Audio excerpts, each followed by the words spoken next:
Boa noite, boa noite, sejam muito bem-vindos a mais uma live maravilhosa.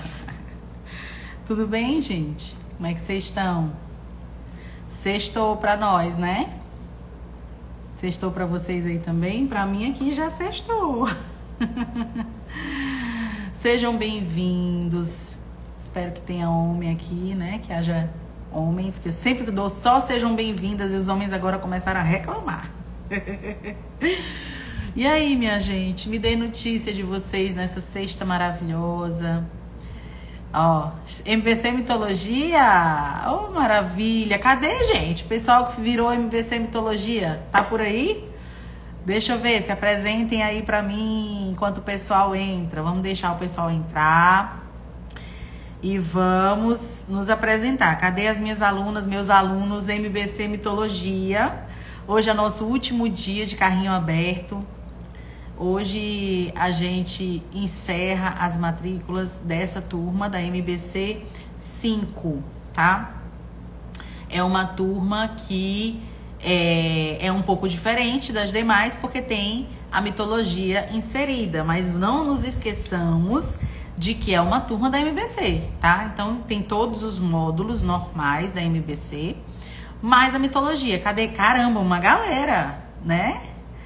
Ó, Correia Estudante, Belíssima Ilhéus, Sindel TM, Pati Ângel Dias, Betânia Faquete, Remeneguine, renovadas, meninas renovadas maravilhosas. Como é que vocês estão? MBC Mitologia, MBC Poesia e Clube Cultural. Eliane Lima, mamãe homeschooling. Gente, ela tá em toda. Essa mulher não perde nada. É sério isso. Pode, Brasil. E aí, minha gente? Vamos lá. Hoje a gente tem muita coisa. Ó, o pessoal do MBC Mitologia entrando em peso aí. Bordados, Eunice Figueiredo, MBC Mitologia. Eita, vocês não perdem nada, né, gente? Tudo que tiver pra viver, vamos viver, né, não? Regiane Jobim, MBC 5. Deixa eu só tomar uma água aqui, esperar o pessoal entrar. Hoje a gente vai falar de um assunto que vocês sempre me pedem aqui, né? Sede de conhecimento, né? A Rê Meneghini tá falando. Tem uma galera aí com sede de conhecimento. Enquanto tem tanta gente aí que não tá nem aí, né? Você tem uma galera aí com sede de conhecimento. Laura Oliveira Zul, ela tá em todas. Clube Cultural, MBC Poesia, MBC 1, MBC Mitologia, tá em todas.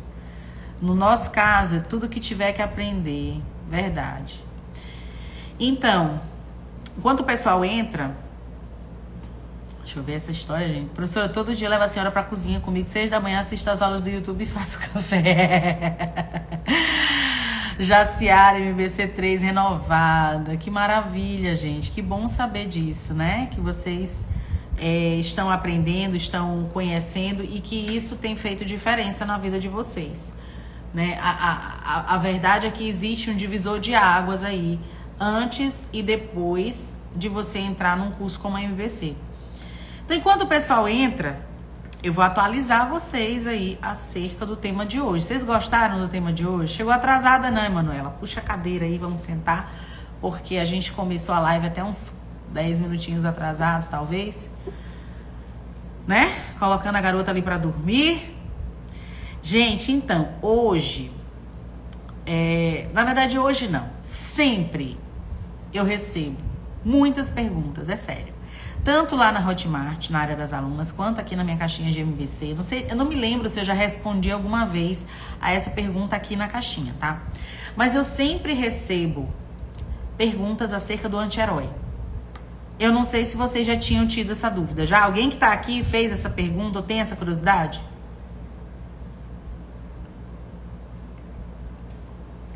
O anti-herói é uma figura controversa, né? É uma figura que, de fato, confunde a cabeça dos leitores, confunde a cabeça das mães, confunde a cabeça das crianças, confunde a cabeça do leitor em geral. A gente não foi preparado para o anti-herói na leitura.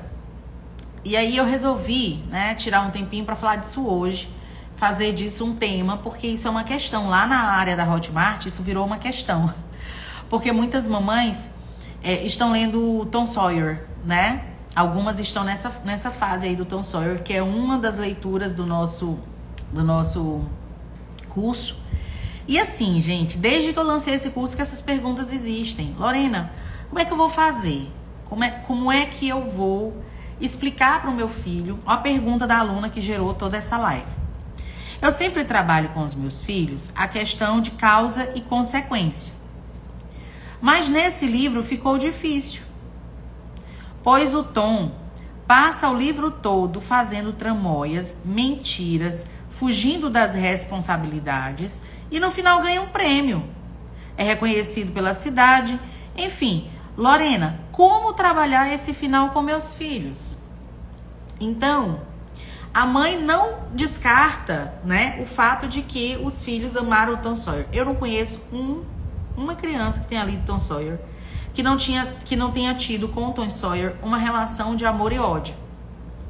Começa odiando, daqui a pouco já tá amando, depois odeia de novo e termina amando. Então, assim, o Tom Sawyer, assim como o Peter Pan, né, eles são livros, eles são personagens controversos para as crianças. Mas, na verdade, não é para as crianças que eles são controversos para os adultos. Porque nós, adultos, nós estamos extremamente programados para entender a narrativa de X maneira. E quando X maneira contraria a nossa programação, a gente desembesta a não saber como fazer. A gente meio que, né, dá um erro interno.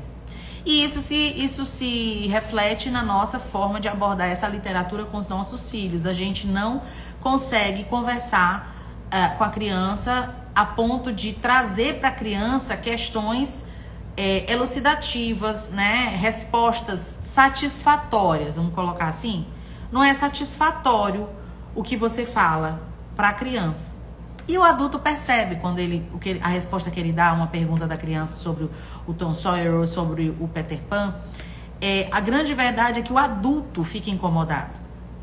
Como essa mãe aqui me disse. Então vamos começar do começo? Já entrou todo mundo? Cadê o povo da MBC? Vocês vão ser hoje minhas monitoras aqui na aula, tá? Respondam aí aos comentários, porque vocês já passaram pelo Tom Sawyer, não já? Quem já passou aqui pelo Tom Sawyer e pelo Peter Pan na minha biblioteca clássica? Quem já passou por essas leituras? Levanta a mão.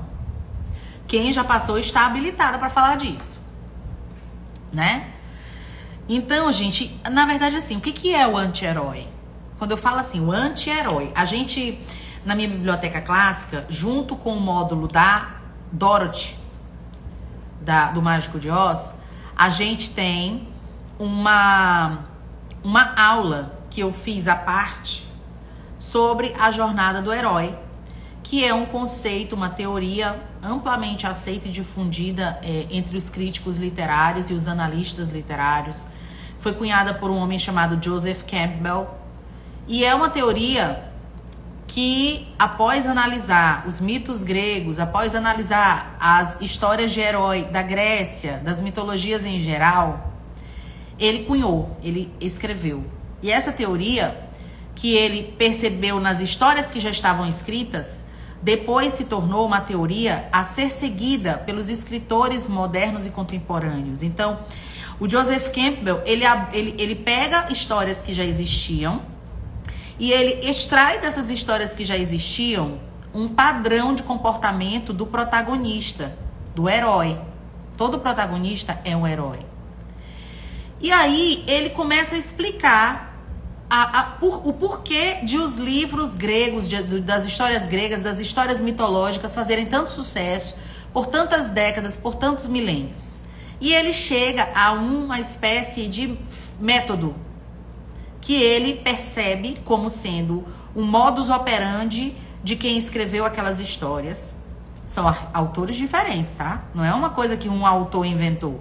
Não, ele pega várias histórias, ele percebe que os autores dessas histórias, autores diferentes, eles escrevem com essa mesma lógica de vivência, de ação do herói.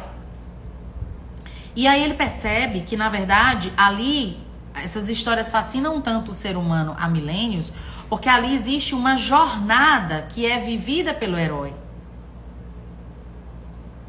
E ele chama essa teoria de jornada do herói. Então eu explico bem o que é cada passo da jornada do herói lá na aula do módulo do Mágico de Oz, né? Porque o Mágico de Oz, ele tem assim a jornada do herói perfeita. Então eu aproveitei o fato de esse livro da MBC ter essa jornada perfeita e eu inseri uma aula teórica lá sobre a jornada do herói. Então tem uma aula bônus dentro da MBC sobre a jornada do herói. Você não vai precisar se preocupar para entender. Então você que virou MBC Mitologia, você que está para virar, está em dúvida, ainda não conseguiu se resolver se vai entrar, se não vai. Inclusive hoje é o seu último dia para entrar até a meia-noite. Essa jornada do herói, ela precisa ser conhecida. Quando você conhece a jornada do herói, fica mais fácil você entender quem é o herói. E se fica mais fácil entender quem é o herói, fica também mais fácil entender o que é o anti-herói. Tá? Então, se eu pudesse colocar, imagina, vamos para a teoria? Imagina que as histórias que você lê, essas que você vai ler na MBC Mitologia, essas que você está lendo com seu filho, elas todas têm uma pirâmide de construção dos personagens. O que é isso? Imagina que toda a história tem uma pirâmide em relação aos personagens. Você tem o herói, que está no topo da pirâmide, certo? O herói. Esse herói é o protagonista. Esse herói é o personagem central. Pode ser que ele não leve o nome do livro, tá? Quando a gente fala do Mágico de Oz, por exemplo, todo mundo deduz, obviamente, o protagonista é o Mágico de Oz. Só que quando a gente faz a leitura do livro, a gente percebe que não é o Mágico de Oz, que é a Dorothy. A Dorothy é a heroína da história, é ela que vive a jornada do herói. O Mágico de Oz, naquela história, acaba se tornando um coadjuvante. Eu chamaria o Mágico de Oz de antagonista.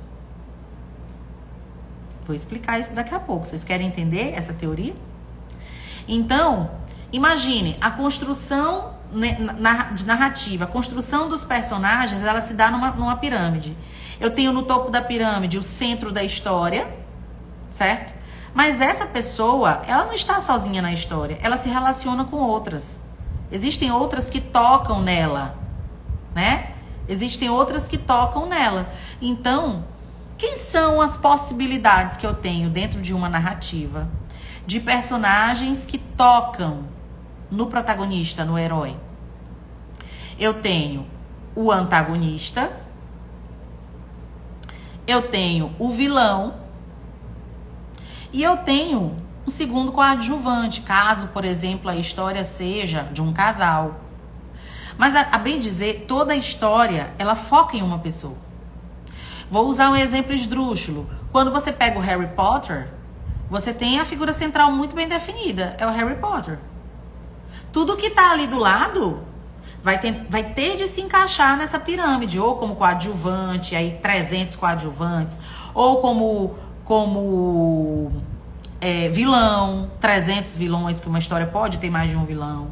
Ou como antagonista, que ele pode ter também 300 antagonistas. Entendeu? Então, isso é muito variável de história para história. Não existe uma fórmula pronta. É isso que me incomoda, por exemplo, em certas escolas de análise literária da Europa, né? Que eles querem uma formulazinha pronta e todo livro tem que se encaixar naquilo, senão o livro não é bom. E não é assim. Literatura é uma coisa livre.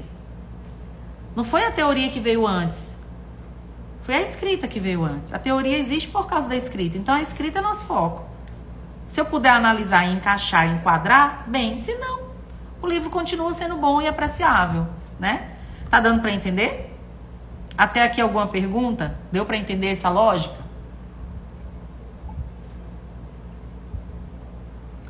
Então, esse protagonista, tá? Ele tem obstáculos. A história, quanto mais obstáculos ela tem, mais legal ela é. Quanto mais uma história tem obstáculos para se concretizar com um final feliz, mais interessante ela se torna. E é isso que faz prender o leitor, levar o leitor até o final da história e classificar, né, e julgar aquela história como uma história maravilhosa. É o quão preso eu fico nessa história. O quão envolvente é essa história para mim que estou lendo. Então, eu preciso da construção dos personagens para que isso se torne uma realidade. E aí entra a importância de saber dividir bem quais são os personagens de uma história. Para poder saber identificar quais são os personagens de uma história, eu preciso saber dividi-los. Então, eu tenho o herói, que é o protagonista, topo da pirâmide. Esse herói tem que ter inimigos, porque se ele não tiver inimigos, não vai ter graça. A vida dele não vai ter percalços, não vai ter altos e baixos. Então, esses inimigos, eles se subdividem. Você tem o vilão puro, que é aquela representação do mal, a personificação do mal. Não tem dúvida de que aquela pessoa é má. Não tem dúvida. Certo? Ela é má. Não existe bruxa boazinha, gente. A bruxa é má. A lógica é para ela ser má. Se a bruxa da história tá com pena do João, com pena da Maria, essa história tá errada. A mesma coisa o lobo, a mesma coisa a raposa e todos os elementos que são simbolicamente representativos do mal. Tudo que é representativo do mal tem que ficar muito claro que é mal. Então, esse vilão, ele não tem que deixar a dúvida pra gente se ele é bonzinho uma hora, mal. Não, ele não tem momento nenhum bom. O vilão real, o vilão bem construído, ele é mal puro, ele é o mal encarnado. Ele é o mal representado em figura humana. É o Satanás. Quando a gente lê a Bíblia, a gente tem um vilão, Satanás. Certo? E aí a gente pensa o seguinte, tá, mas aí só o vilão com o mocinho faz um contraste muito grande. Esse mocinho acaba se tornando mais mocinho do que ele é. Não existe ninguém tão perfeito assim. Aí você tem dois caminhos como redator, como escritor. Você pode colocar um adversário, né? Ele não é vilão, mas ele é aquela figura que entra para atrapalhar a vida. Ele não é o mal, mas ele acaba fazendo o mal, ou porque é desligado, ou porque não tá, né? É o trapalhão que acaba te prejudicando como herói. Então, o herói não tem só o vilão como inimigo, ele tem outros inimigos possíveis ali. O vilão tá muito claro. Na cabeça da criança, ela não tem dificuldade de identificar o mal. Quem tem é o adulto. Para a criança, uma ação basta para ela colocar o personagem naquela caixinha de mal. E acabou. Não tem quem tire da cabeça da criança que aquilo ali é o mal. Certo? Por isso que é tão diabólico a gente ver o que estão fazendo hoje com a relativização do mal, da bruxa, do gigante, desses bichos. Porque a cabeça da criança fica agora confusa. Ela tem uma capacidade dada por Deus de julgar bem e mal. Aí vem a literatura mal construída ou deturpada e tenta destruir essa capacidade inata da criança de julgar bem e mal. Certo? A pergunta. Lorena, uma pessoa me disse que os vilões não podem ser escritos como plenamente maus. Que devemos descrever eles como mal por causa de um pressuposto que levou eles a serem maus. Isso é normal? Não. Isso aí já é a representação dessa escola revolucionária na literatura. Quando você olha para a mitologia grega, não existe dúvida de que Medusa é má. Não tem explicação para Medusa ser má. Não tem explicação para a sereia ser má. Não tem explicação para o mal nos mitos gregos. O mal existe. Porque, como eu disse em aulas passadas, o mal é um contraponto do bem que os deuses são. Malévola é um exemplo? A Malévola já faz parte dessa escola de revolução que visa a trazer o personagem mal como nem tão mal assim. Vamos aceitar um pouquinho de mal? A Malévola é isso. Não aconselho vocês nem a ir pro cinema, nem a nada. Não me interessa porque a Malévola é mal. Não me interessa porque que um homem estuprou uma criança. Não me interessa. Não me interessa se o pai dele tratou ele mal, como lixo a vida toda. Ele estuprou uma criança. Isso é o fato que eu preciso frisar. Percebe que isso é revolução? Porque o revolucionário, ele vê o outro assim. Ah, ele invadiu a fazenda, queimou a plantação, mas é porque ele não tem onde morar. Ou seja, o mal não é mal em si mesmo. Ele depende do teu ponto de vista. A relativização do mal na literatura, gente, é um câncer. É um cupim que tem comido o imaginário das nossas crianças nesses livrinhos aí que vocês veem na Amazon aí. Os 100 mais da Amazon estão cheios de livrinho assim. Os 100 mais do cinema estão cheios de filminho assim. Ah, todo mundo tem um pouco de bem e mal. Não. Eu tenho capacidade para o mal. Eu não tenho mal. Isso é anticristão.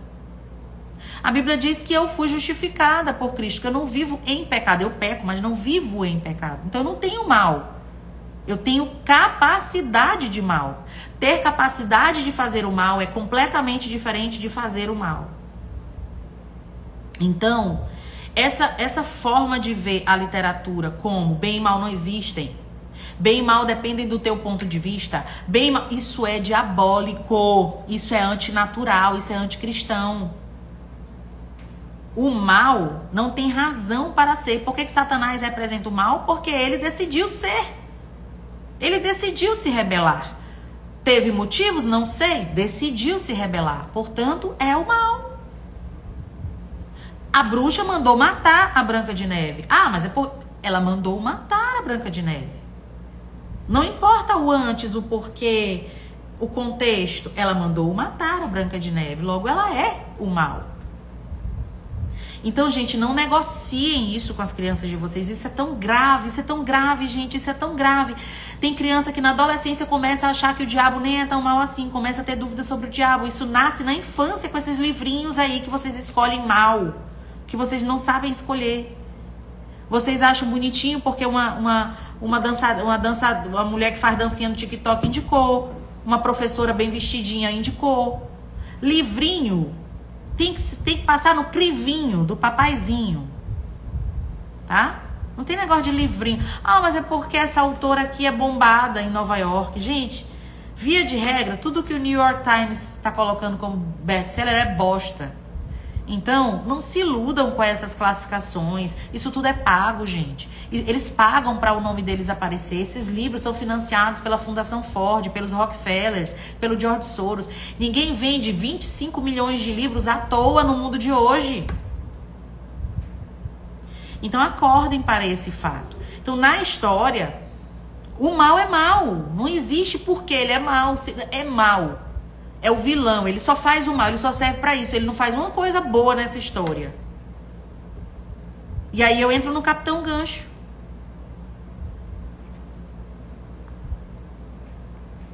Essa aula do Peter Pan, vocês não podem perder na minha biblioteca clássica, né? O Capitão Gancho, gente, é vilão. Não resta dúvida de que ele é vilão.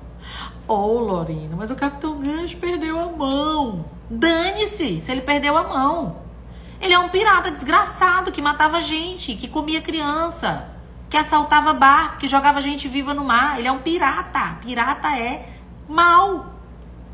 Não me interessa se o gancho lá pelo meio do livro começa... Não interessa.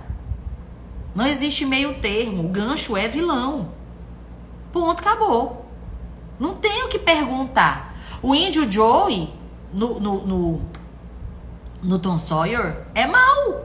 Mas Lorena, veja... Gente, eu li um trabalho, só um parênteses, pra vocês terem noção da loucura desses revolucionários acerca de literatura. Eu li um trabalho, gente, de uma universidade renomada, no qual o mestrando, em sua tese, defendia que a representação pelo Mark Twain do índio Joe no Tom Sawyer era preconceito. Porque na época do Mark Twain, os indígenas e blá blá blá, ele pega o indígena, coloca ele como coitadinho, como uma raça que foi exterminada nos Estados Unidos, e coloca isso como motivo para o comportamento do índio Joe no Tom Sawyer. E, gente, esse povo tá na universidade dando aula, botando merda na cabeça de menino que vai ser professor. Esse povo tá escrevendo livro, publicando por Oxford. Esse povo tá escrevendo artigo, publicando em revistas renomadas. Esse povo tá dando entrevista na TV, nos podcasts. Essas ideias loucas de que mal tem uma razão confundem a criança. A criança não quer saber a razão. Ela só quer saber o que é bom e o que é ruim. Ei, o seu filho tá contente de você dizer o que é bom e o que é ruim. Ele não quer saber depois. Se foi por quê, se foi por cá. Ele quer saber. É bom, mãe? É. Ah, então tá. Pra criança, ela precisa ter o conforto de saber o que é bom e o que é ruim. Ei, isso dá conforto pra criança imaginar. A sensação é de conforto. O cérebro infantil, quando consegue determinar, dividir, classificar perfeitamente o que é bom e mal, sente conforto. E esse conforto advém da segurança que alguém lhe passou. Então, a gente precisa entender que o vilão é vilão. Não tem porquê, não tem vírgula, não tem adversativa. É vilão. Agora, existem pessoas que não são o vilão, mas que operam dentro da narrativa, fazendo algo ruim, justamente, propositalmente, para que o herói tenha obstáculos e tenha interesse e que a gente seja preso naquela narrativa. Sim, isso é uma tática, uma técnica utilizada por vários escritores renomados. Então, vai haver livro em que você vai ter a sensação de que há 2 vilões, 3 vilões. Não, você tem um vilão central. E os demais, eles flexionam-se, eles somem, aparecem, eles estão em 2 capítulos, não estão no resto. Eles são volantes, eles são aqueles, né, adversários. Então, se a gente for classificar, você tem o herói, que é o protagonista, você tem o vilão, que é o mal, herói é o bem, o vilão é o mal.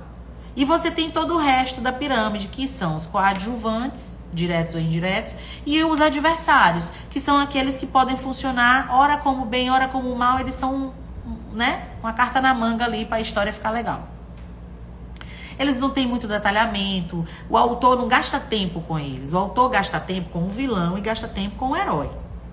Os 2 compromissos de um bom autor, de um autor clássico de respeito, são com o vilão e com o herói. Descrever o bem, descrever o mal. O resto, eles não têm que prometer nada. Eles podem até entregar tudo. Certo? Tá dando pra entender, gente? Fala aí comigo. Vocês que já estão na MBC, estão visualizando tudo isso que eu tô falando aqui pra vocês? Deu pra entender? Ou não? Fala aí pra mim.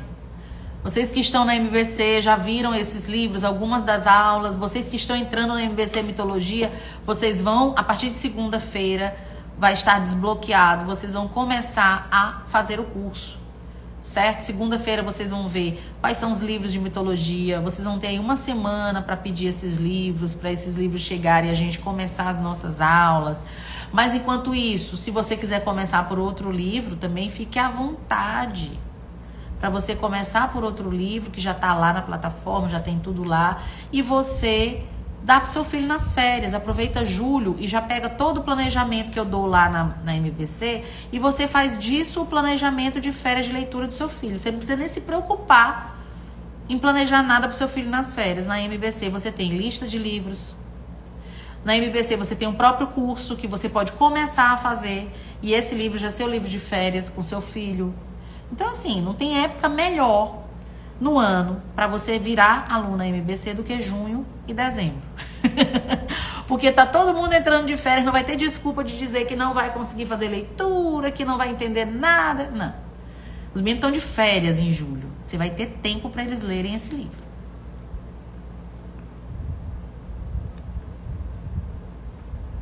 Deu para entender?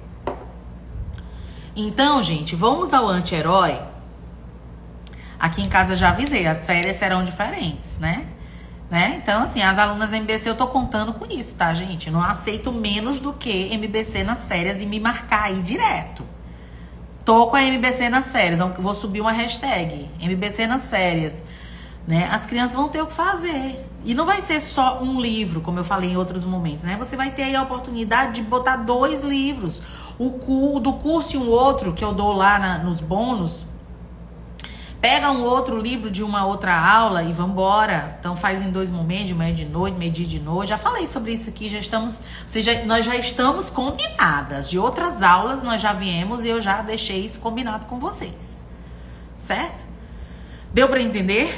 Então vamos lá. Então tá, Lorena, entendi. Herói, vilão, adversários, coadjuvantes e o anti-herói. Que é o tema da aula de hoje.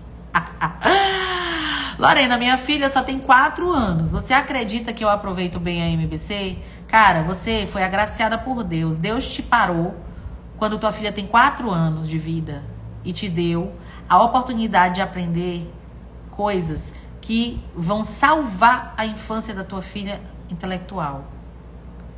É a melhor época. Mãe de criança pequena, vocês têm que levantar as mãos pro céu por vocês terem uma intervenção dessa chegando para a vida de vocês. Porque vocês vão aprender do zero. Vocês vão saber fazer o certo. Vocês vão saber como é que faz. Vocês vão saber ler. Vocês vão saber como é que conversa com a criança sobre leitura. Vocês vão poder fazer do zero. Claro que aproveita. Ah, Lana, mas eu tô preocupada porque os livros são grandes. Todos eles são grandes, são livros originais. Mas em todos os módulos, exceto Fantastes, que é o último e o mais complexo, tá? Eu dou adaptações. Então, você vai ler o Mágico. Você vai ler o Mágico de Oz, beleza. Lá no módulo tem uma adaptação de O Mágico de Oz para criança bebê. Para criança de 2 anos, para criança de 3 anos. Não precisa ler o original. Você pode ler aquele. E se surgir qualquer pergunta sobre a história, você tá afiadíssimo. Por quê? Porque você viu a aula, tudo que era preciso salientar foi salientado, tudo que era preciso dizer foi dito. Cara, vocês vão saber conversar qualquer coisa de literatura com essas crianças. Vocês têm noção?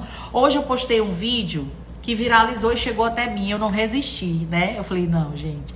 Eu fiquei presa nesse vídeo, porque, assim, a coisa mais engraçada, né? Um menino de 3 anos, a mãe tava lendo Chapeuzinho Vermelho pra ele. E a mãe entra em desespero, porque ele quer saber como que tiraram a vovozinha da barriga do lobo mau.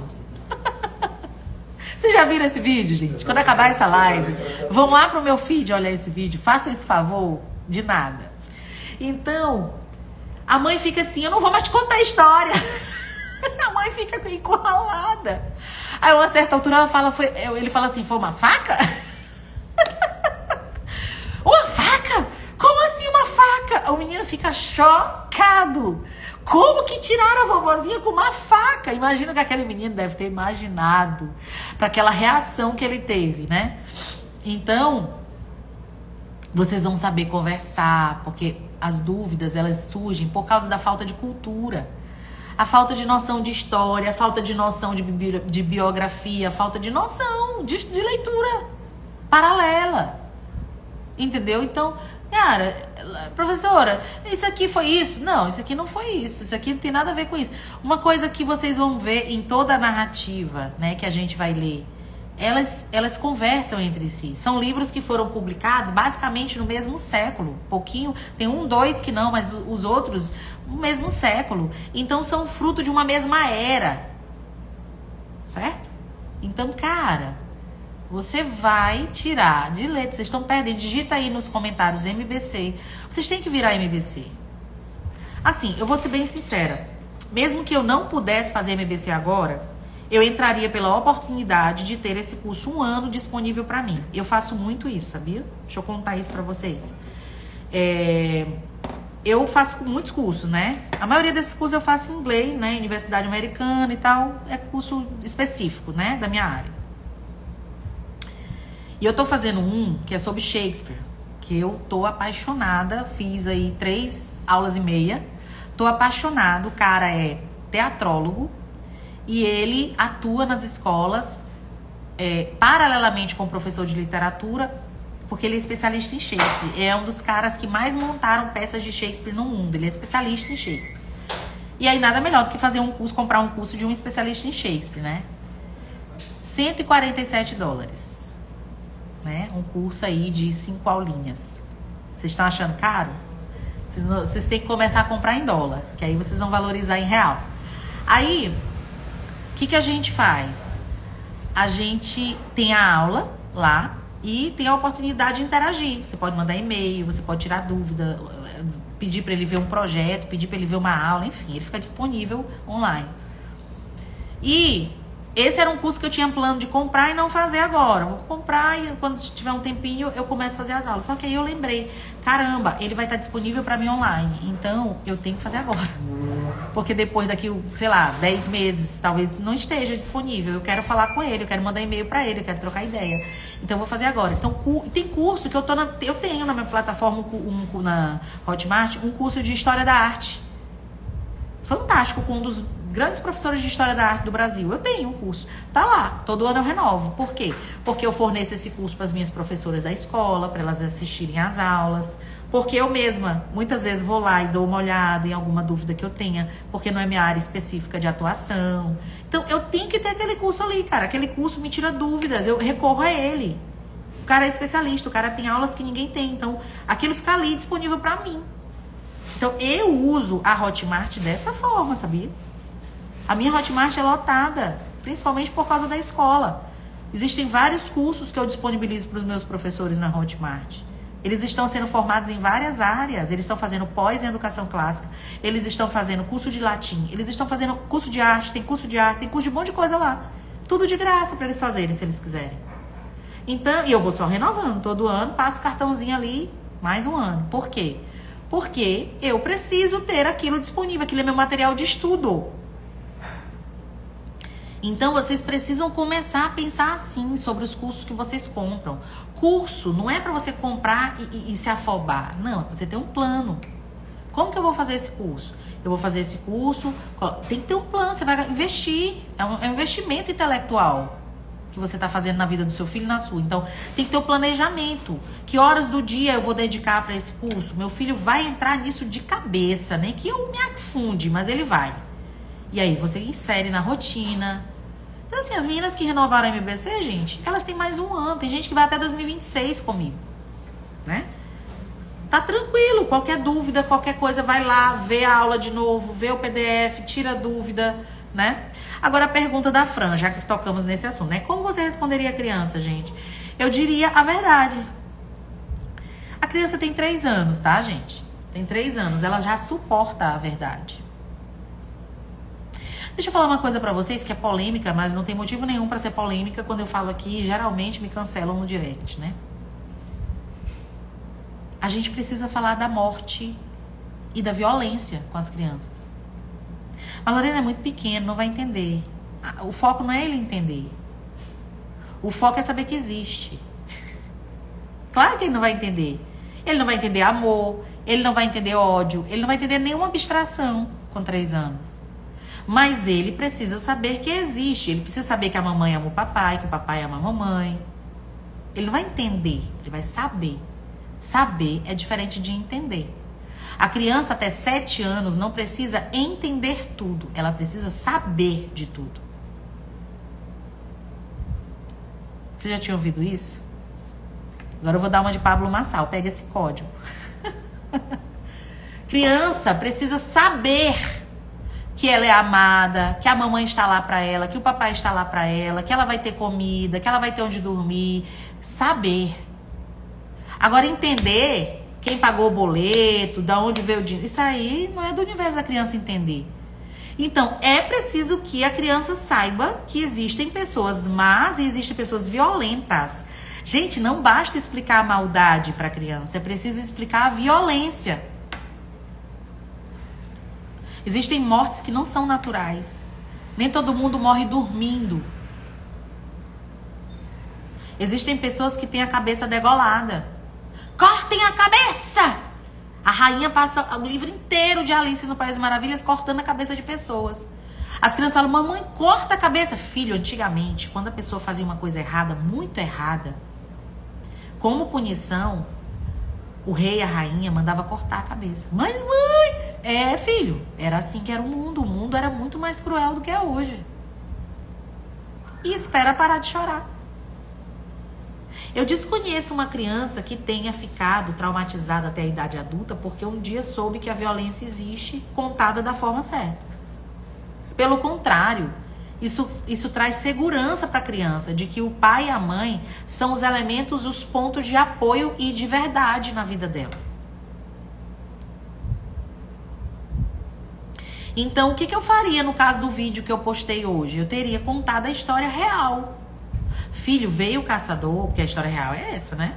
Veio o caçador e o que o caçador faz? Ele mata animais para comer. Eu não vou colocar pra criança que caçar é esporte. Não, pra quê? Filho, caça pra comer. A gente não mata a galinha pra comer? A gente não mata o boi pra comer? Pois é, o caçador matou o lobo. E por acaso ele encontrou a vovó. Olha que maravilha. O caçador salvou a vovó. Pra isso ele teve que matar o lobo. Com essa cara e com essa tranquilidade, com essa entonação. Gente, deixa eu falar uma coisa. Quando você diz pra mim que isso tá errado, sabe o que eu tenho, além da teoria, contra você? Minha sala de aula, repleta de criança de 6 anos que ouve essa história e... Nossa, tia, que horror. Isso é tudo que eles dizem. Que horror, tia! Pois é, gente, vocês estão vendo como é? O mundo não é fácil. Eu tenho uma aula perfeita porque com os anos eu fui aprendendo a lidar com isso. Com o medo dos pais, com o medo... Os pais têm medo de que os filhos se frustrem com uma historinha. Agora tu vê, um pai que tem medo de um filho se frustrar com uma historinha, o que ele não terá medo? Que coisa grande não causará medo? Porque você tem medo de uma historinha. Então é isso, eu diria. Quando a minha filha, quando eu contar as histórias pra Alice... Filha, o lobo cortou a barriga com a faca? Não, com facão. Como assim? O que é facão? Adicionei uma palavra nova ao seu vocabulário. Facão é o aumentativo de faca. É uma faca grandona. Que tamanho, mamãe? Assim, ó, grandona. E ele fez o que com essa faca? Passou na barriga do lobo e saiu sangue? Muito sangue, porque a barriga do lobo tem muito sangue. Ah, pois é, filho. É assim que foi. Acabou. Próxima. Daqui a 10 minutos acabou, gente.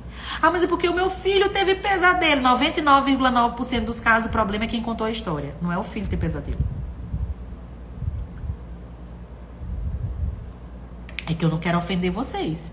Mas quando vem na caixinha assim, eu contei a história tal pro meu filho. A história que pra todo mundo é normal. Só pro filho da alecrim dourada virou um pesadelo. Amor, o problema é tu. Se teu filho não tem nenhum problema de ordem cognitiva, o problema é tu. Porque 100 crianças ouvem essa história e ok, aí só o teu, que é especial, que é o único no universo, que é uma série limitada que Deus fez, é que... Não, o problema é tu. Tu contou a história errado, tu fez a entonação errada, tu botou medo na criança. Como eu não tenho como provar, eu não tô na casa da pessoa, aí eu boto uma outra resposta. Eu amenizo pra não ser odiada. Entendeu? Mas é isso, internamente eu tô dizendo isso. Você leu errado pra criança. Você causou esse medo na criança. Você é uma péssima leitora. Nós temos uma geração de péssimas leitoras e leitores. Analfabetos funcionais, não entendem o que leem. Então assim, a pessoa viu o filho ficar traumatizado com uma história que não é traumatizante pra nenhuma criança. Ela tem que, no mínimo, ter senso crítico e dizer, rapaz, eu acho que eu contei um negócio exagerando demais. Não? Acho que eu exagerei nessa dose aqui que o menino traumatizou. Então, assim, a gente tem que fazer o meia-culpa. Mãe se acha perfeita. Não é perfeita, não. Você lê errado, você lê mal, sua entonação é ruim. Você não faz as pausas, você não faz a entonação de pergunta, você não exclama. Você não muda a voz, tem vergonha, se sente ridícula. Tudo isso é defeito seu, não é do seu filho. Seu filho tá ali passivo, recebendo a leitura. Então, assim, o aperfeiçoamento que eu proponho na MBC é pra mãe. Porque pra criança basta saber, é mal? É. Ah, então tá. Tia, isso é bom? É. Então tá. A criança relaxa pra imaginar a história. Ó a Ionara aí. Eu estou melhorando muito a minha leitura depois da MBC. Gente, o meu foco são vocês. Porque são vocês que vão ler 100 livros, não sou eu. Eu não tenho capacidade de alcançar o filho de vocês até o fim da vida dele, mas vocês têm. Então, meu foco são esses pais, essas mães que leem mal, que têm preguiça, que se sentem ridículos, que não têm cultura, que não têm conhecimento para conversar sobre nada com a criança. A aula vai te dar conteúdo para você explicar coisas para a criança. Quando ela te perguntar, Alana, mas o meu filho não pergunta. Tá, mas ele podia perguntar, concorda? Ele podia perguntar. E se ele te pegasse desprevenido, não seria ruim? Então pronto, a MBC já tapa essa lacuna. Já nem deixa você ser pega desprevenido. Entendeu? Meu filho percebeu que o irmão, deixa eu ver essa notícia aqui. O irmão de 25 anos lê muito mais rápido do que eu. Meu filho teve que reescrever um conto e ele matou a bruxa. A Bruna deve ser a bruxa, né? Os amigos da sala ficaram horrorizados que ele não fez ela se arrepender. E ele disse, ué, gente, ela é má, morreu bem... Gente, lá na minha escola... Olha, lá na minha escola é show de matança.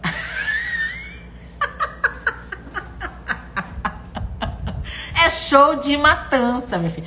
Ali não fica um vivo. Eles matam todo mundo.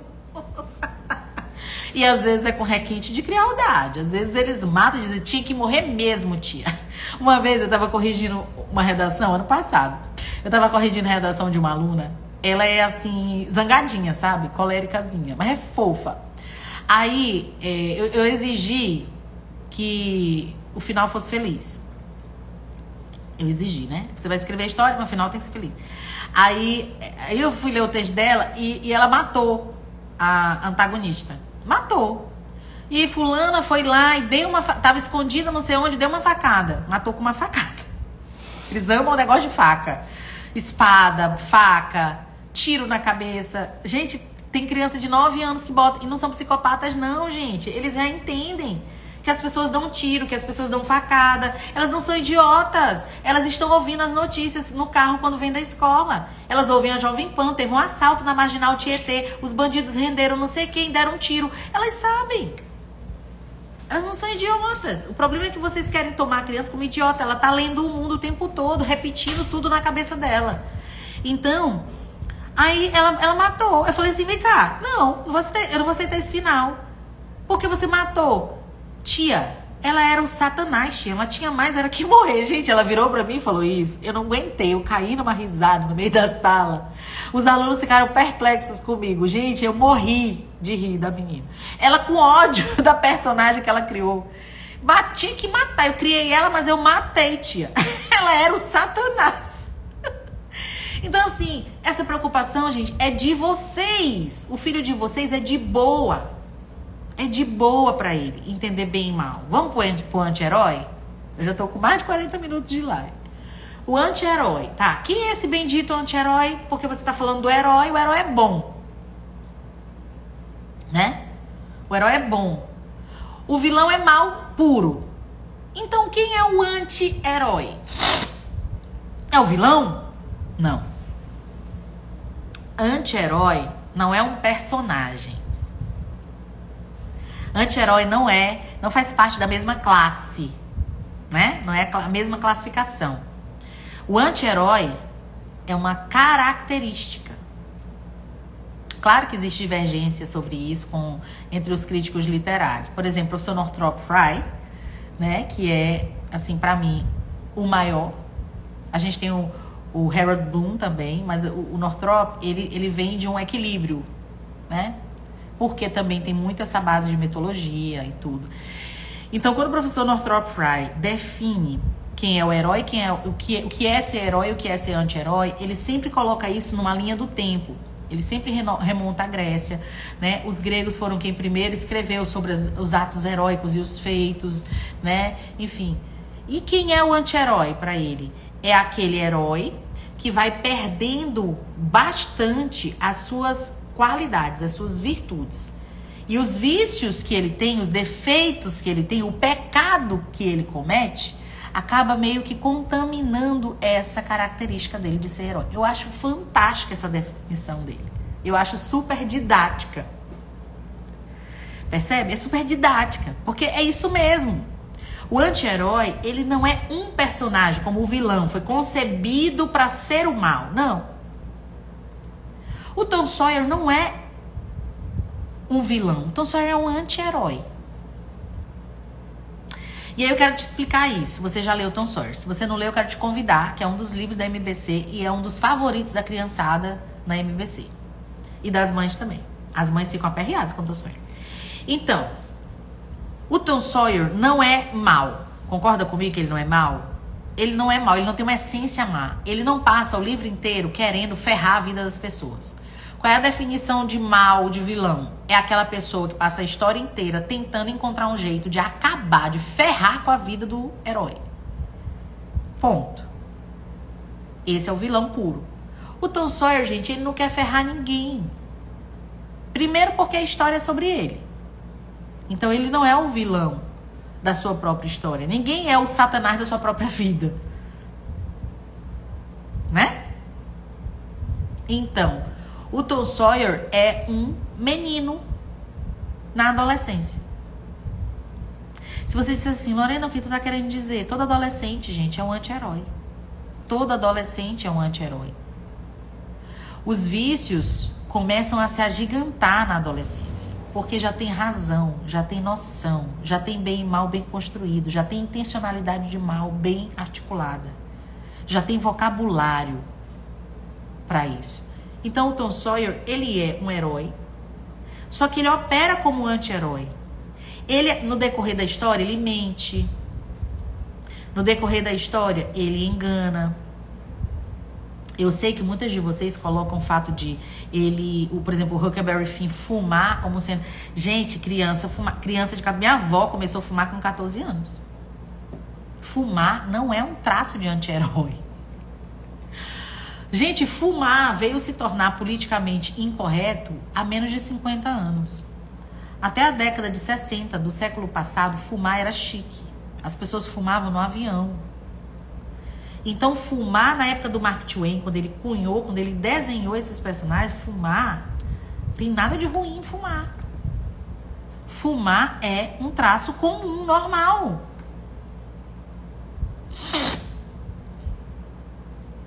A definição de anti-herói, professor Northrop Frye. Deixa eu escrever aqui, porque o nome dele é um nome diferentão, tá? Ele é um dos maiores críticos literários. Não está mais vivo, infelizmente, mas é um dos meus autores favoritos na vida inteira. Leio e releio esse homem todo ano e não aprendo tudo. Maravilhoso. Tem o Harold Bloom também, que tem uma outra pegada. Muito bom também. Então, vamos lá. Então, gente,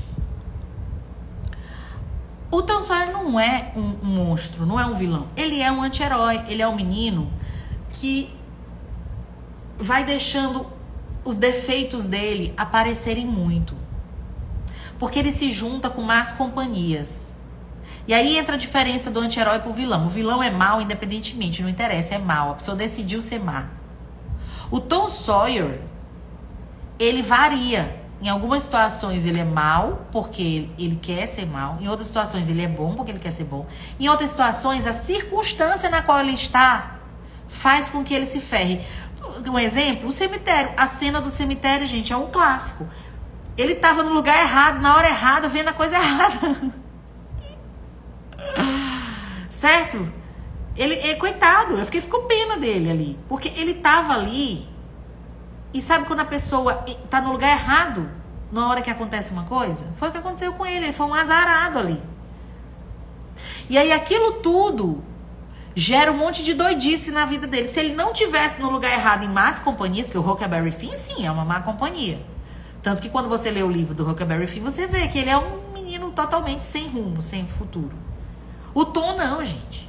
O Tom tinha tia, o Tom tinha família, o Tom tinha igreja, o Tom tinha ali uma cercadura tentando puxar ele pro curral certo.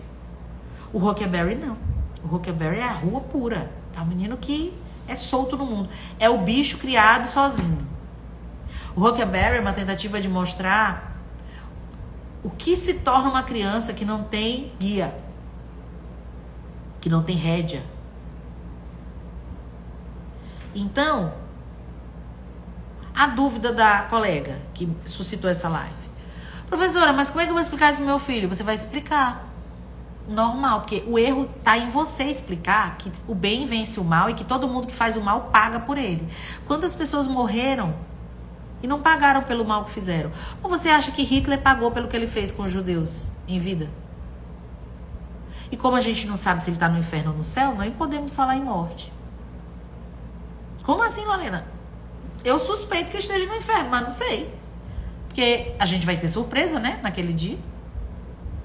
Então, Hitler ferrou a vida de todo um povo. Qual foi a punição de Hitler?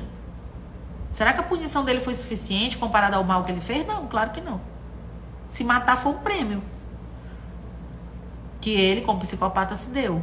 Então, assim, você está ensinando para o seu filho que a pessoa que faz o mal vai se ferrar. E nem todo mundo que faz o mal se ferra. Como assim? Nem todo mundo, gente, que faz o mal vai pagar, vai receber esse mal na mesma moeda, como a gente acha que deve ser. Vou te dar um exemplo clássico. Para mim, o maior anti-herói já construído na literatura. Davi. O maior anti-herói da literatura, todas as literaturas. Davi. Para mim, ele é o anti-herói perfeito. Mas, Lorena, como assim? Tu tá dizendo que o homem que foi chamado segundo o coração de Deus é um anti-herói? Ele matou, gente. Ele roubou a mulher do outro. Ele foi um péssimo pai. Deixou os filhos estuprarem a sua filha. Davi foi péssimo. Em muitos momentos da jornada dele foi péssimo. Em muitos momentos o pecado tomou conta da vida dele. E desgraçou a vida dele, da família dele. É um anti-herói. Porque no fundo ele não é ruim. É uma pessoa fora de posição. É uma pessoa azarona. É uma pessoa no lugar errado, na hora errada, com as pessoas erradas. É uma pessoa que teve um azar momentâneo. Uma pessoa que se desviou momentaneamente. Ele não é ruim. A essência dele é boa. Ele foi o homem que melhor adorou a Deus. Ele foi o homem que teve o coração que para Deus era o mais agradável. Mas ele fez merda na vida dele. Concorda comigo? Que Davi pecou horrível. Gente, o que ele fez com o marido de Batseba é sem precedentes. É um assassino. Davi é o anti-herói perfeito. O anti-herói perfeito foi construído pela narrativa bíblica. Então o anti-herói não é uma pessoa má. O anti-herói é uma pessoa que é para ser herói, mas como é imperfeita, muitas vezes os defeitos se sobressaem e isso faz parecer ele ruim. Mas ele não é ruim. Diferente do vilão, que é sempre ruim. Não existe um momento em que o vilão seja bom. Pronto. Nenhum momento ele é bom. O anti-herói não. O anti-herói passa, sei lá, 70% bom, 30% ruim. Entendeu? O anti-herói tem momentos em que ele é ruim, ou em que ele é imperfeito, ou em que ele é falho. Mas a sua essência é boa. É de herói. Entenderam?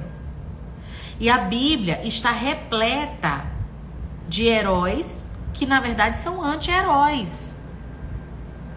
Quando você vê Pedro no Novo Testamento, para mim, é um anti-herói perfeito. Pedro é uma personificação do que o herói na mão do Criador é capaz de se tornar.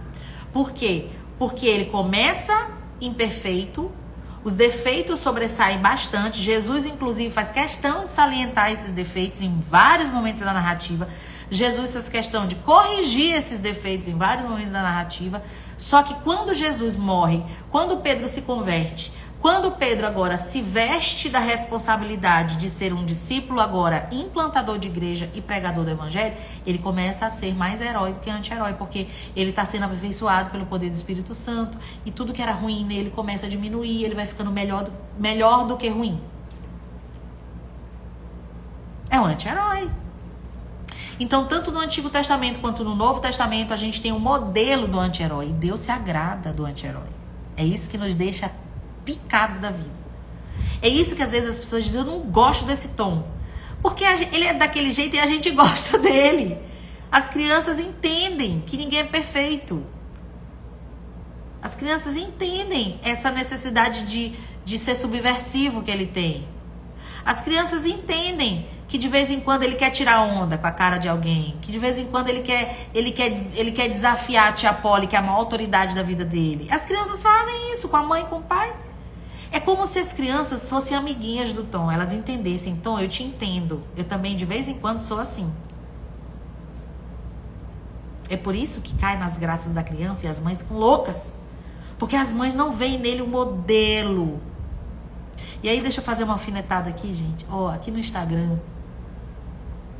Aqui no Instagram, gente, é um pardieiro de gente leiga. Falando merda. E tendo 100 mil seguidores falando merda. Como assim, professora? A pessoa ensina para as mães que tudo é dividido em virtudes e vícios. Aí ela ensina essa mãe a dividir toda a literatura assim. Aí quando a mãe leiga, que não estudou tudo isso que eu tô falando aqui, que não aprofundou nas teorias, na crítica literária, na simbólica, ela pega e divide a literatura do filho assim. Isso aqui eu vou dar, isso aqui eu não vou. Isso aqui é virtude, isso aqui é vício. Eu não quero que meu filho entre em contato com os vícios, só com as virtudes. Eu vou classificar os personagens, os viciosos e os virtuosos. Eu já vi Instagram fazendo live, gente de Instagram fazendo live. Dá vontade de entrar e socar a cara dessa retardada. Falando merda. Levando um monte de mulher pro buraco junto com ela. Acabando com a vida literária de uma centena de crianças. Porque as mães estão aqui confiando. Confiando que a pessoa vai, não, ela tá me passando informação. Ela tá te passando doidice que ela tirou da cabeça dela. Fonte, minhas vozes. Eu não posso dividir nada em virtudes e vícios assim, de forma simplória, queridas. Nem tu é virtuosa somente. Tu tem um monte de vício. Teu filho vê teus vícios, tu pede desculpa pro teu filho de vez em quando. Tu é um anti-herói vivo na vida do teu filho. Então, assim, como que eu vou querer que a literatura seja essa perfeição se nem eu sou como mãe? Eu vi fazendo merda, meu filho vê. Ei, o nosso filho tem olho nas costas. Ele vê você gritando com o gari, ele vê você gritando no caixa do banco, ele vê você falando merda no trânsito, ele vê. Então você é um anti-herói, você não é virtuosa como você pensa. Aí quer botar o menino numa redoma, né? Ele só vai ver as coisas boas. Aí quando ele vai pra um lugarzinho que tem gente má, ele sofre bullying. Ele vira o retardado da turma. Por quê? Porque ele não teve contato com o mal na literatura pra ele imaginar como seria. Como seria?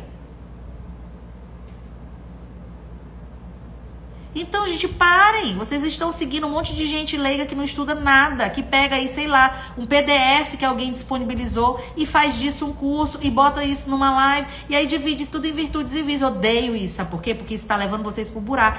Eu não sei como é que eu vou fazer para explicar Tom Sawyer pro meu filho. Vai estudar. Você vai entrar na MBC, vai estudar, vai entender que o Tom Sawyer não é perfeito, como tu não é perfeita, que o Tom Sawyer é uma criança que desobedece a mãe, como o teu desobedece, que o Tom Sawyer tem curiosidade de saber o que é fumo, o que é errado, o que é... Ele é uma criança, gente, ele é um adolescente. Ele tá vivendo todos os erros possíveis do ser humano. Ali é uma verdade nua e crua que o Mark Twain cunhou para nós. O Mark Twain, quando ele escreve aquele livro, ele deixa dito... Eu me inspirei em várias pessoas para escrever esse livro. Lá onde eu vivia tinha gente desse jeito aqui. Ou seja, eram pessoas de verdade. Sabe por que vocês têm dificuldade de lidar com livros clássicos muitas vezes? Porque eles são tão verossímeis. Ou seja, a sensação é de que aquelas pessoas existem. E você não sabe lidar com essas pessoas na vida real. Você não sabe lidar com essas pessoas nem no mundo fictício. Olha como você está limitada no seu imaginário. Você não consegue conviver com o diferente, com quem te desagrada, com quem fala o que você não quer. E aí você transmite isso pro seu filho. Seu filho passa a ser um pequeno intolerante. Eu não sei como é que eu vou fazer pra explicar pro meu filho que o Tom Sawyer fez o que fez e no final ficou bem. Fez o que fez o quê, amor? Ele fez o que fez o quê? Desobedeceu a Polly? Mentiu pra Polly? Teu filho não mente pra ti. Tu não mentia pro teu pai, tua mãe. O Tom Sawyer é uma criança de verdade. Tu não tem que explicar nada pro teu filho. Você não tem que explicar nada. Se ele te fizer uma pergunta, responda dentro das suas limitações. Se não, segue lendo. Teu filho vai entender. Quem não tá entendendo é tu, porque o limitado é você. É isso que eu tô tentando provar pra vocês há um ano aqui. Que a limitação de imaginário é do adulto. É o adulto que acha ridículo uma fada na história. A criança acha o máximo. É o adulto que acha ridículo o Papai Noel. A criança acha o máximo. Se o adulto não estragar, o imaginário da criança vai maravilhosamente bem até 7 anos. O problema é que tá tendo adulto estragando, porque já teve o seu estragado. Já é um ciclo que está se cumprindo. Na 3ª ou 4ª geração. Então a gente precisa reparar essas ruínas. Restaurar essas ruínas. Porque até a leitura da Bíblia, gente, nas igrejas está comprometida. E tá comprometida por tudo isso que eu tô te falando. Eu falo, Davi é o anti-herói. A pessoa, como assim? Uma vez numa roda. Davi foi o homem segundo o coração de Deus. Eu falei, matou Urias. Roubou Batseba. Deve ter tocado uma punheta vendo Batseba nua. Davi não era santo, amor. Davi tava lá, ó, vendo a mulher nua, brechando a mulher no quintal. Era homem, falho. Carnal, cheio de desejo, de pulsão sexual. Davi teve uma filha, ele não cuidou dela. Tamar foi estuprada pelo próprio irmão. Aí vem o outro e mata. Ele teve um assassinato entre irmãos na casa dele, debaixo das barbas dele. Eu não posso falar de Davi? Como assim? Davi é um anti-herói, gente. Quem estudou sabe o que eu tô falando. O problema é que muita gente não estudou. Tá falando merda na internet. Quando você entende os traços, os tipos, a simbologia, os arquétipos, você entende o que é literatura e você consegue interpretar. E é isso que eu ofereço no MBC. Eu interpreto para você conseguir enxergar. Uma vez que você enxerga, acabou. Seu filho vai enxergar, porque ele vai te perguntar. Ele vai te perguntar.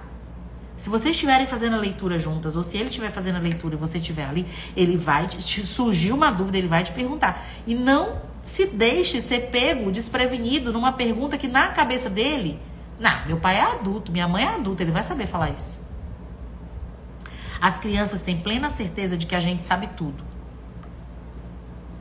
Elas têm certeza de que a gente sabe tudo.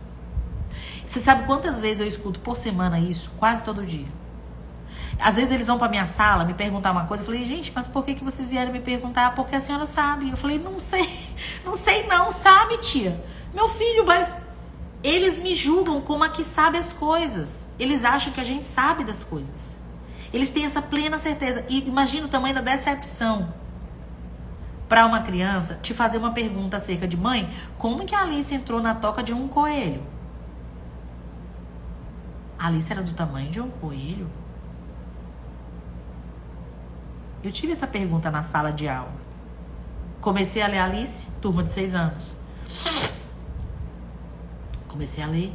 Aí a criança levantou a mãozinha e disse, tia, eu só tenho uma dúvida. Como que a Alice passou no buraco da toca do coelho? Falei, por quê? Porque a Alice não era uma menina? Era. O coelho não era um coelho? Era. O coelho é menor do que uma menina? Era. Como que ela passou na toca do coelho? Se ela é menina e a toca é do coelho. E aí, sabe o que acontece? Todas as metralhadoras viram pra mim nessa hora. Todas.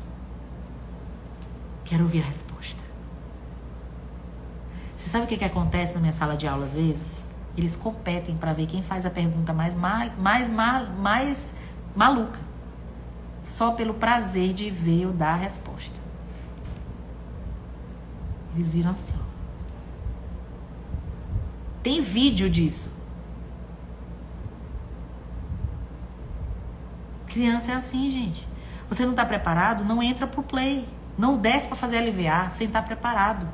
Porque as perguntas são inerentes à vida de leitura.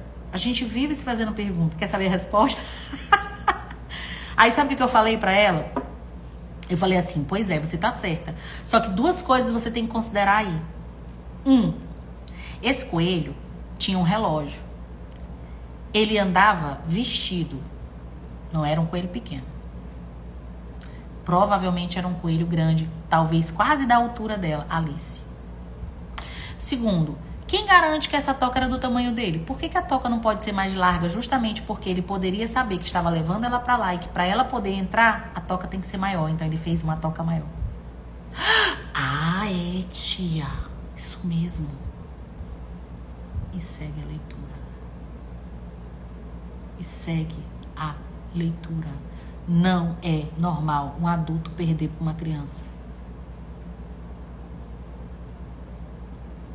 Não é normal. Não é normal uma criança de 6 anos te deixar encurralada. Que raio de incompetência é essa? Na aula de Nárnia, a aluna disse: Tolkien deve ter ficado possesso com o livro. Gente, aquela aula, vocês não sabem o que foi aquela aula, não. Aquela aula ficou marcada na vida deles, para sempre. Porque eu tava falando sobre Tolkien, né? Tava falando sobre Lewis. Aí alguém levantou lá atrás e falou assim: mas tia, eu vi falar que o Lewis era inimigo do Tolkien. Aí o outro perguntou assim: mas quem era Tolkien? Aí o outro: oh, tu não sabe? O autor de Senhor dos Anéis, ele era rival do Lewis, eles eram rivais. Aí começou. Gente, foi uma aula muito gostosa. Eles têm 11 anos. Foi muito gostosa. Não foi filmada toda, porque quando o Dory Edson entra, ele pega o que tá acontecendo na aula. A gente tá dando aula, de repente ele entra. É assim que é. Não é assim, vamos filmar essa aula aqui. Não, a gente tá dando aula, ele entra pra ver o que tá... Ele passeia na escola filmando as coisas, entendeu? Então ele entrou bem nessa hora, que a menina falou assim. Aí começou essa confusão dentro da sala de aula, e eu tive que explicar. Gente, não é nada disso. Da onde vocês tiraram que eles eram rivais? É sim, tia. Eles brigaram. Eu falei, como assim? Eu li em algum lugar, tia. Eles eram rivais, eles ficavam rivalizando quem escrevia mais livros. Tu entendeu? Como é que sai do negócio desse? Eu tive que explicar. Então, assim, cara, você ter cultura para conversar com um menino que tem uma dúvida sincera e honesta e você poder contribuir com a formação intelectual dele, isso não tem preço, cara. Isso aí é teu dever como mãe, é teu dever como pai. Não é só dar arroz e feijão e roupa. A cabecinha dele está sendo povoada. E qual é a tua contribuição para isso? Não, eu pago a escola. Então tá. Ele vai lembrar, minha mãe pagava a escola. Então, gente, a gente precisa entender. O anti-herói é a lógica do ser humano que peca. A gente não é vilão. Mas a gente comete umas falhinhas de vez em quando, sem intenção muitas vezes. E isso tem que ser explicado assim pra criança. Não tem que ficar pintando todo personagem como virtuoso. Isso não existe. Isso não existe.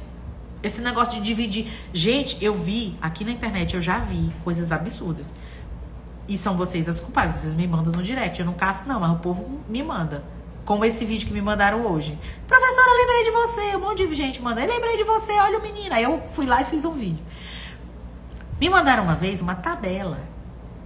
A coisa aqui chegou ao nível absurdo de ter uma tabela de personagens proibidos para criança. Isso rola aqui na internet, no submundo do crack.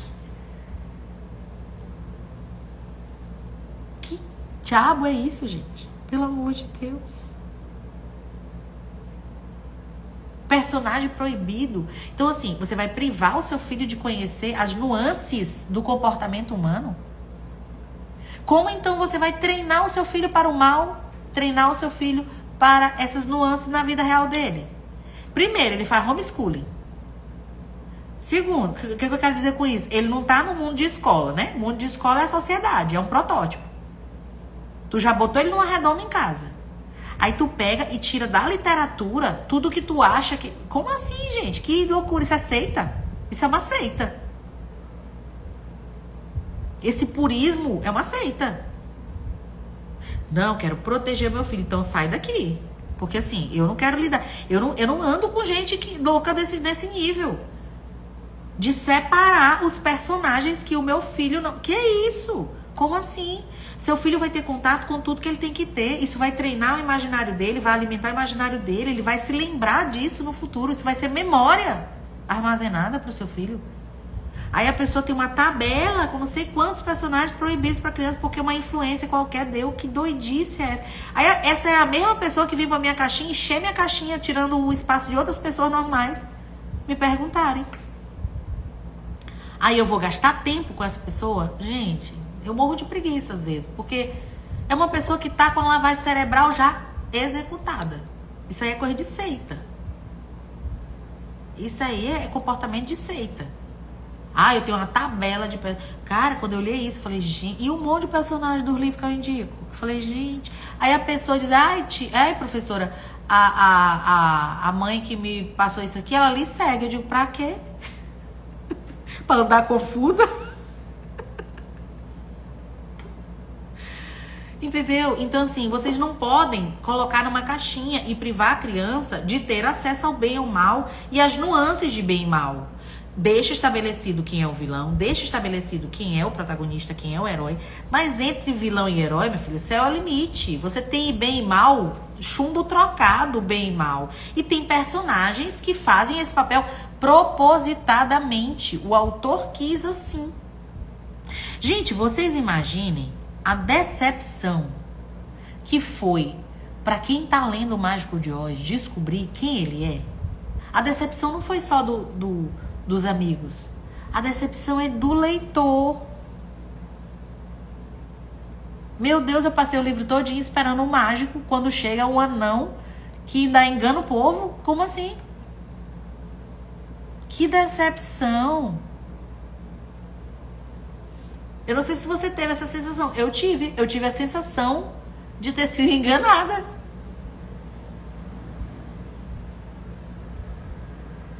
Meu Deus, a Dorothy passa o tempo todo procurando esse homem. Que raio de homem horrível é esse, gente? Dá vontade de dar um murro nele, é verdade. Eu fico com raiva. Então, assim, essa frustração... Você acha que o Frank Baum, ele quis fazer isso?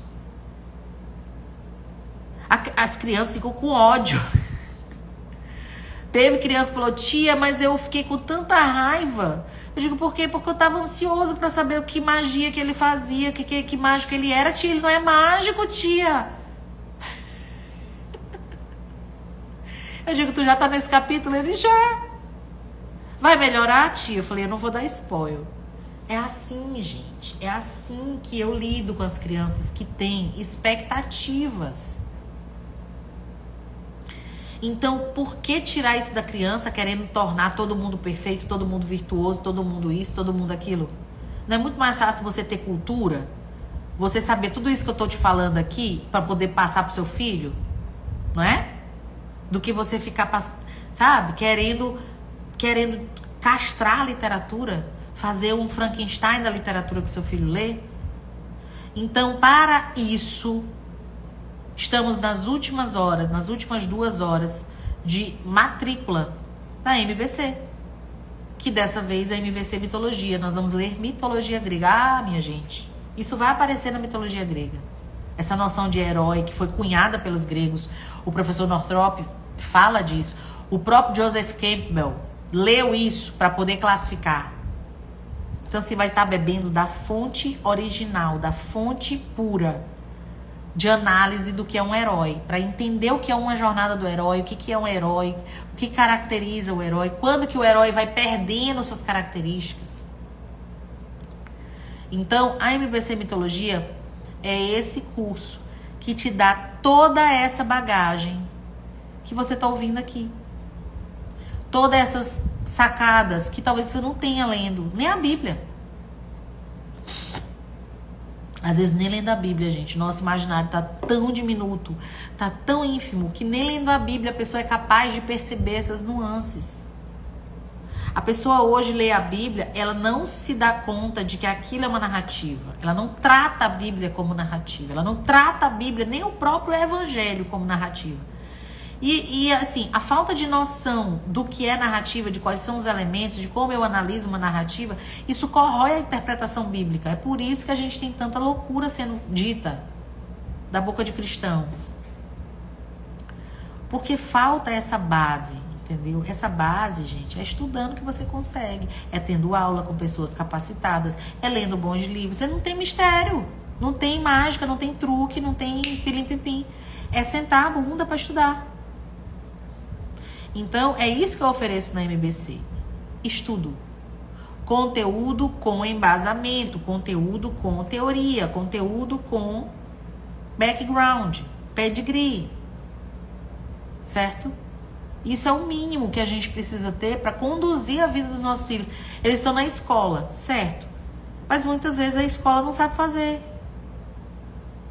você em casa tem que consertar, conserta sem saber. Não vai. Então, MBC, gente, é um curso muito bom para quem deseja ter esse conteúdo, dominar isso, dominar os bons livros, saber o que eu posso trazer para o meu filho que está nos bons livros. Qual é a relação do meu filho com os bons livros que eu posso ajudar a estabelecer? E vocês vão ampliar muito mais agora, porque vocês vão conhecer uma nova civilização, uma nova literatura. E se você é dessas que tem essa mentalidade de vícios e virtudes, você vai ficar pipocando. Você vai dizer, meu Deus, eu não sabia disso. Porque o universo diferente disso vai se abrir para ti. Para você entender que a coisa não é reduzida como você está achando que é. A coisa não é cartesiana como você... O ser humano não é cartesiano como você acha. E os autores, eles escrevem isso para que a gente se lembre disso. A literatura é um grande lembrete de que pode haver surpresas. Então, gente, deu para entender esse lance do anti-herói? Então, o Tom Sawyer é um anti-herói. O Peter Pan é um anti-herói. Ele é um anti-herói. O Peter Pan, ele é bom para o Andy. Ele é bom para várias pessoas na história. Mas ele é mal para o Gancho. Ele é mal para outras, entende? Em alguns momentos ele sai dessa bondade, ele é mal. Até a Sininho. A Sininho é um protótipo de fada má. Você conhece outra fada má? As fadas que povoam o nosso imaginário sempre são fadas boas. A Sininho, por ciúme, se torna má. Pinóquio é um anti-herói. Pinóquio é o clássico dos clássicos. Pinóquio tem toda a jornada do herói bem explicada. Então, assim, eu dei essa aula da jornada do herói gratuitamente para vocês conseguirem identificar as características do herói. O que caracteriza, na narrativa, o que tem do herói na narrativa. Gente, Pinóquio é maravilhoso, eu amo Pinóquio. Eu acho que Pinóquio é o protótipo do filho pródigo, que é o protótipo do anti-herói. O filho pródigo não era não era de todo ruim. Porque se ele fosse, ele não tinha se arrependido, voltado, sido humilde. Ah, não, ele voltou porque... Não interessa porque ele voltou. Então ele não era de todo ruim, porque o mal não se dobra. O mal que é mal, não se dobra. Quando vê se dobrar, é porque tem alguma bondade. Então, o protótipo de filho pródigo que está na Bíblia, e que a própria Israel do Senhor é o filho pródigo. Percebe que existe essa simbologia também no Antigo Testamento? Em todo momento o Senhor está mandando profetas para dizer, volta para o teu lugar de origem, volta para a casa do teu pai, volta que tu tem um dono. A Israel é o maior filho pródigo na simbologia. O povo de Israel é aquele filho que Deus tá ali tá fazendo merda e Deus dizendo, meu filho, volte, não faça isso não. Em alguns momentos ele castiga, em outros momentos ele passa a mão, em outros momentos ele perdoa, aí ele manda o profeta, meu filho, volte sim, você tem um pai, se lembre, você tem um pai, você não é um sem ninguém. A mesma coisa é o filho pródigo no Novo Testamento, gente, espelha o povo de Israel espelha o filho pródigo. Pinóquio tá aí na literatura. Então, assim, como que você faria essas analogias se você não tivesse acesso a um curso como o meu? Porque você não está tendo pregação sobre isso, tá? Na sua igreja. Você não está tendo estudo sobre isso na sua faculdade, na sua vida. Você tem algum amigo que conversa sobre isso com você? Não. Então você tem que fazer um curso. Quando a gente não tem um amigo conversando, um pastor pregando, nada, a gente tem que fazer um curso. Porque é de lá que a gente vai aprender. Onde é que vai aprender? Como é que eu vou fazer para saber essas coisas, Lorena? Fazendo um curso. Entendeu? Então, esses modelos de anti-herói, né? De jornada do herói, tudo isso, gente, tá na Bíblia. E tá em vários outros livros também, que vieram antes e que vieram depois. Isso é uma lógica de funcionamento das histórias. É isso que eu quero que vocês entendam. Se vocês entenderem que isso é uma lógica de funcionamento, de contação de histórias, facilita muito para vocês daqui para frente. Certo? Então, assim, se existir alguma dúvida de que você precisa da MBC, de que a MBC tem conteúdo que você não acha no Instagram, em qualquer Instagram, e que você, muitas vezes, não está tendo acesso a isso, nem na sua comunidade eclesiástica, nem em outros lugares, cara, você está perdendo tempo ao não entrar para esse curso. Você está retendo para si mesma um aperfeiçoamento que vai te ajudar com muita coisa. A compreender muita coisa. A ampliar a sua visão de mundo. Tem alguma aluna aqui que possa dizer para mim que teve a sua visão de mundo ampliada depois do MBC? Tem alguém?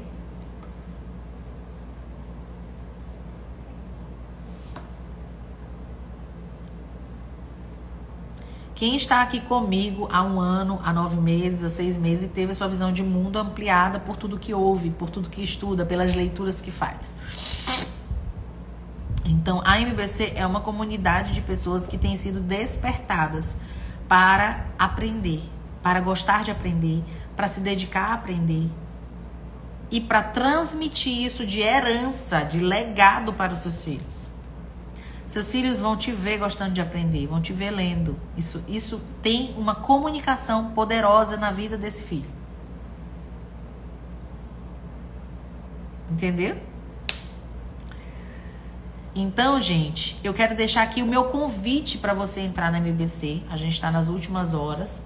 Digita aí nos comentários MBC, quem quer se tornar aluna, quem quer integrar essa comunidade, essa plataforma, que vem agora com mais módulos, né, com mitologia grega acoplada a todas as leituras que a gente fez, que a gente construiu, que tá lá, que já está disponível para vocês começarem, certo? E nessa segunda-feira a gente já começa aí nossa jornada juntos. Nós vamos ter um tempinho para vocês comprarem os livros e vão gerando expectativas pra gente aprender muita coisa nova e fazer essas relações de forma muito mais intencional, de forma muito mais extensa do que vocês têm feito por falta de conhecimento, né? Só perece quem não tem conhecimento, entendeu?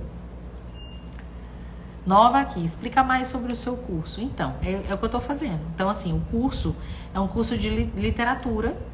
A gente escolheu 12 livros clássicos. E aí agora a gente colocou também mais 3 livros de mitologia grega. É um curso assim muito vasto, muito denso, muito bom para você que quer de fato entender como é que faz para guiar o filho nessa leitura, ter conteúdo para conversar com o filho sobre o que ler, colocar o filho numa rotina de leitura diária, colocar o filho para ter contato com bons livros, com os livros melhores do que esses que você encontra às vezes em escola, em livraria, de shopping, né?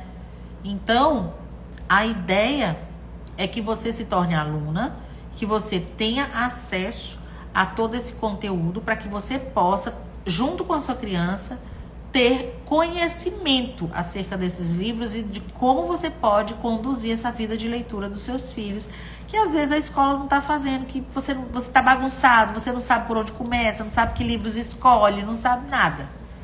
E aí o curso vem te dar todo esse norte, te dar toda essa segurança de você fazer essa caminhada com o seu filho. Certo? Então eu quero convidar vocês a se tornarem alunos da minha biblioteca clássica. Lembrando que a gente fecha o carrinho hoje à meia-noite. E já na semana que vem a gente vai ter o curso de mitologia. Você que entra, você já tem lá os outros livros. Se você quiser começar pelos outros livros, fique tranquilo, fique à vontade. Você pode. Já terminei todos os livros, eu posso começar a mitologia. Pronto, comece com mitologia também. A gente vai começar as aulas de mitologia, você vai começar as leituras e é isso.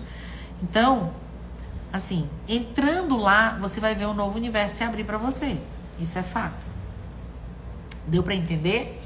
Tem mais alguma dúvida, gente, sobre a MBC? Então, fica o meu convite. Você precisa desse curso. Esse curso é um curso que realmente é necessário na sua jornada. Não é mais um daqueles cursos que você faz que não...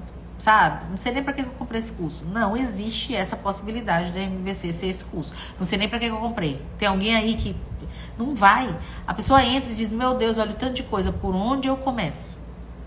Comece a jornada ali, escolha, explore a plataforma, dá uma olhada em todas as aulas que há lá, o que tem lá que eu posso aproveitar, dentro da minha realidade de agora, de como eu estou aqui, né? Deu para entender, gente? Então, meus amores, fica aqui o meu convite. Quem quiser ser MBC, vocês podem digitar MBC ou vocês podem também entrar em contato pelo link da minha bio. O link da MBC tá lá para as inscrições, tá? A gente encerra hoje o carrinho. E eu fico muito feliz de vocês que renovaram e de vocês que são novas alunas, já estão aqui há algum tempo, chegaram há pouco tempo e já se tornaram minha aluna, né? Já se tornaram minhas alunas, certo? Então, quem já renovou, tá de boa. Quem ainda não entrou, pode digitar MBC, pode entrar pelo link da bio até a meia-noite de hoje para começar essa jornada já nas férias da criança, né? Já começa no mês bom. Já começa no mês bom, que são as férias, porque aí já tem criança lendo em casa, já tem mais tempinho ali, a criança com menos rojão, né, de compromissos para lá e para cá, e aí você consegue colocar ela numa rotina boa. Dá para levar essa rotina em diante. Olha, gente, esse mês de férias, se vocês souberem aproveitar, dá para colocar a criança num ritmo muito bom de leitura, que você não precisa quebrar depois. Tá bom? Então, vou encerrando por aqui. Fiquem com Deus e até semana que vem para as minhas alunas MBC. Um beijo.